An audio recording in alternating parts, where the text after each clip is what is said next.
Larry, we talked a little bit at the beginning about the difference between information and wisdom when it comes to investing. Let's go back to that question. Let's talk about it this way, because this analogy I use in my book, Why is Investing Made Simple, which I think destroys the myths about how people actually think about stocks, etc. Okay? So the analogy I use is, last year, my St. Louis Rams were the worst team in the National Football League, maybe the worst team in the history of the NFL. Okay? The only game they won was against the second worst team, the Detroit Lions.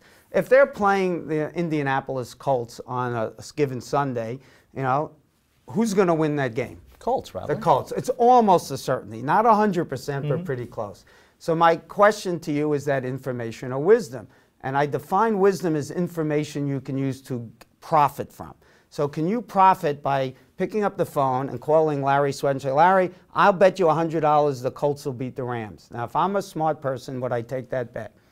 No, but you might give me points. I might say to you, Eric, I'm willing to take that bet. Let me check the spread in Vegas, and it says the Rams are a 17-point underdog. Okay? As it turns out, there are actually good academic studies that show the point spread is an unbiased predictor of the outcome, meaning half the time the favorites win by more and half less. So it's information that the Colts are a better team, but everyone knows it. And for you to get me to bet on it, you have to give me 17 points, which equalizes the risk. Okay, now, so let's say we have two companies. Okay, we have one of the greatest growth companies in the history of the world, let's call it Wal-Mart, great retailer, and we have Ford Motor, a distressed value company, could go bankrupt. Okay, which one is the Colts and which is the Rams? Ford is the Rams. Ford is the Rams, right? Was that hard? No, it was very easy. But we know you can't make money by identifying the Colts as a better team. Why do you think you could make money by identifying Walmart as the better company? So here's the issue.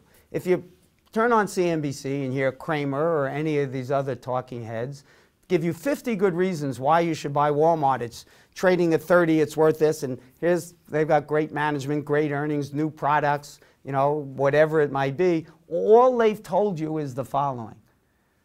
Relative to Ford Motor, they have a better quarterback, better defensive players, better coaching, faster running backs, better receivers.